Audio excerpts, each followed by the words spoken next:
I'd like to encourage facilitators who are taking teams through this process to keep a few things in mind. First of all, demonstrating and embodying many of these qualities is going to be critical in your work. Vulnerability is a critical part of being a great facilitator, and that means you are going to make mistakes. This is a messy process. It's not scientific. And you're going to make mistakes, and they're going to wait to see if you have the capacity to say, oh, I did that wrong.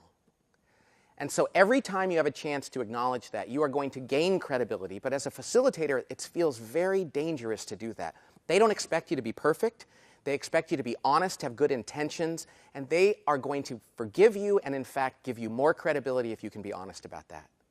The second thing is you're going to have to tolerate conflict and discomfort in the process.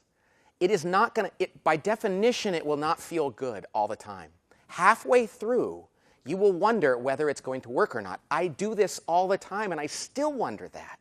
And yet something about the process always brings it around, and it brings it to a good place. But I know that as a facilitator, I have to be comfortable with that moment where I'm not sure where it's all headed. You're also going to have to hold people accountable. Now, this is hard because you feel like you're a facilitator, so you have to be neutral and objective. But there are going to be times when people step over the line. There are going to be times when people need to be called out. And you're going to do it with good intentions and with gentleness and love, but you're going to have to do it. And it might be a little uncomfortable, but everyone else at the table is going to be glad you're doing it because they know that's your job. Being a facilitator of this process or anything else means you're sacrificing yourself for the good of that team.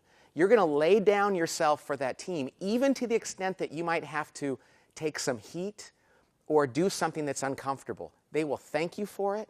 They will benefit from it. And ultimately, the work you do will be that much more effective.